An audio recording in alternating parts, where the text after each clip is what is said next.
পদূলিমুখত হেঁপাহৰ ৰঙালী বিহুটি বিভিন্ন জাতি জনগোষ্ঠীয়ে চহকী অসম ভূমি আৰু অসম ভূমিত বিভিন্ন প্ৰান্তত এতিয়া দেখিবলৈ পোৱা গৈছে বিহুৰ আদৰণি জনোৱাৰ উৎসাহ উদ্দীপনা শুনিবলৈ পোৱা গৈছে ঢোলৰ মাত পেপাৰ মাত ঢোলৰ গুমগুমনি গছত কপৌ ফুলৰ এতিয়া ফুলিব ধৰিছে গছৰ ডালত কুলিৰ বিননি শুনিব পোৱা গৈছে আৰু এই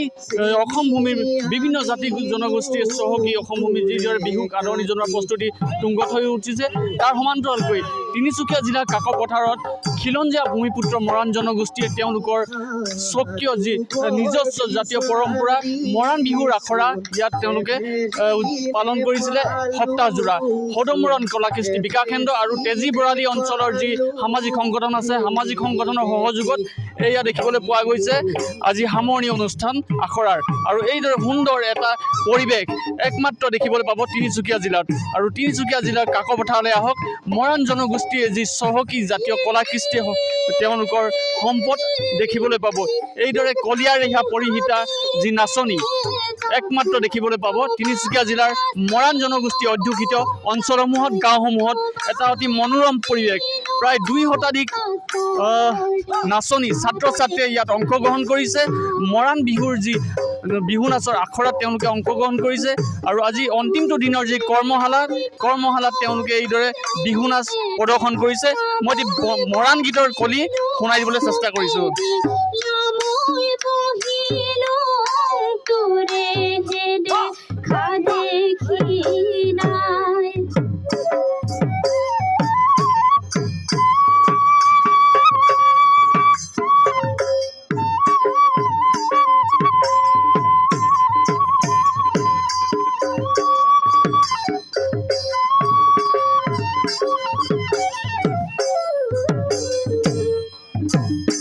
এয়া তিনিচুকীয়া জিলাৰ কাকপথাৰৰ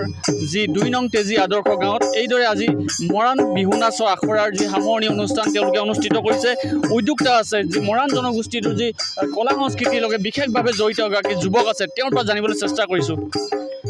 সদমৰণ কলা সংস্কৃতি বিকাশ কেন্দ্ৰৰ কেন্দ্ৰীয় সমিতিৰ সৌজন্যত কাকপথাৰ আঞ্চলিক সমিতিৰ উদ্যোগত আৰু তেজীবালি অঞ্চলৰ সমূহ সংগঠনৰ সহযোগত আগদিনা কাৰ্যসূচীৰে মৰাণ বিহুৰ নাচৰ আখৰা অনুষ্ঠিত কৰা হৈছিল আজি সামৰণিৰ দিন গতিকে প্ৰায় 200তকৈও অধিক প্ৰশিক্ষাৰ্থীয়ে অংশগ্ৰহণ কৰিছে আৰু মুখ্য প্ৰশিক্ষক হিচাপে জিতু গোস্বামী আৰু সহ প্ৰশিক্ষক হিচাপে আমাৰ ভাস্কৰ মৰাণদেৱৰ বৈজ্ঞানিক প্ৰচেষ্টাত আমাৰ নাচনীসকলে ইমানখিনি আগবাঢ়িবলৈ চেষ্টা কৰিছে মৰাণ জনগোষ্ঠীৰ সুকীয়া ঠাঁচৰ যি মৰাণ বিহু সেই মৰাণ বিহু আমাৰ ছাত্ৰ ছাত্ৰীসকলে তথা আমাৰ প্ৰশিক্ষাৰ্থীসকলে শিকি যি আমাৰ কলাকৃষ্টিখিনি নিভাঁজভাৱে জীয়াই ৰাখিবলৈ চিন্তা কৰিছে আৰু সাংস্কৃতিকসকলক মানসিকতা বীজ ৰোপণ কৰি তেখেতসকলক জাতীয় কলাকৃষ্টি বৃত্তিৰ শ্ৰদ্ধাশীল কৰি তুলিবৰ কাৰণে সদুমান কলা সংস্কৃতি বিকাশ কেন্দ্ৰ এয়া ঐকান্তিক প্ৰচেষ্টা আৰু সুদূৰ আহিবলগীয়া সময়তো সদুমান কলা সংস্কৃতি বিকাশ কেন্দ্ৰই জাতিটোৰ কলাকৃষ্টিখিনিক বিশ্বত আমাৰ প্ৰতিষ্ঠা লাভ কৰাবৰ কাৰণে প্ৰতিষ্ঠা কৰিবৰ কাৰণে ইয়াৰ ঐকান্তিক প্ৰচেষ্টা চলি থাকিব মৰাণ জনগোষ্ঠীৰ হাতী শিকোৱা ফন্দি হাতী শিকোৱা গীত আজি যি মুম্বাইৰ ৰাষ্ট্ৰীয় পৰ্যায়ত উজলি উঠিছে এইটো তেখেতসকলে সুন্দৰ ৰূপত উপস্থাপিত কৰিছে কিন্তু এইখিনি এটা কথা হ'ল আচলতে সেইটো আমাৰ নিচুকনি গীত আচলতে এইটো নিচুকনি গীত হাতী শিকোৱাটো নিচুকনি গীত হৈছিলে কিন্তু এইটো বিহুলৈ ৰূপান্তৰিত কৰাৰ কাৰণে মানুহে যথেষ্ট আমাৰ সাংস্কৃতিক সাধুসকলে মনত তোমাৰ দুখ পাইছে বাৰু কাৰণ তাত যিটো উপস্থাপন কৰিছে বিহু দিশাকে উপস্থাপন কৰিছে তাত কিন্তু মানুহসকলৰ সাজপাৰ তাত উপস্থাপিত কৰা নহ'ল। লগতে সেইটো যিহেতু বিহু নহয়, সেইটো আমাৰ নিচুকনি গীতে আছিলে, খেৰি আছিলে। গতিকে সেইটো বিহু হিচাপে প্ৰচেষ্টাটো বেয়া নহয় যদিও, কিন্তু প্ৰকৃতপক্ষে যদি সঠিকভাৱে উপস্থাপিত হোৱাহেঁতেন আৰু ৰাইজে বেছি সুখী হ'ল বুলি আমাৰ সাংস্কৃতিক সাধুসকলে অৱগত কৰিছে। পুনৰ যি মৰাণ জনগোষ্ঠীৰ যি বাঁহী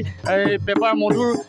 গীত আপোনালোকে শুনিবলৈ পাইছে। আৰু এইদৰে তিনিচুকীয়া জিলাৰ কাকপথাৰৰ যি মৰাণ জনগোষ্ঠীয়ে অধ্যুষিত তেজী গাঁৱত এইদৰে মৰাণ বিহু আখৰাৰ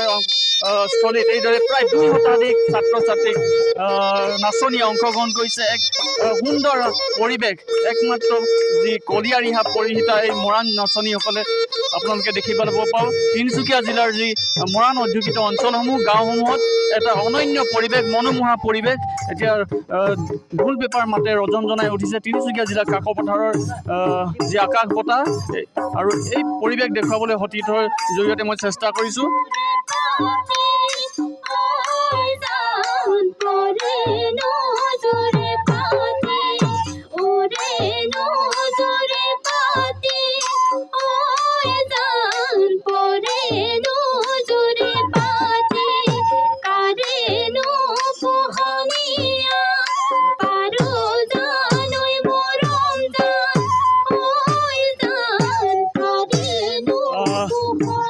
এয়া আচলতে সুকীয়া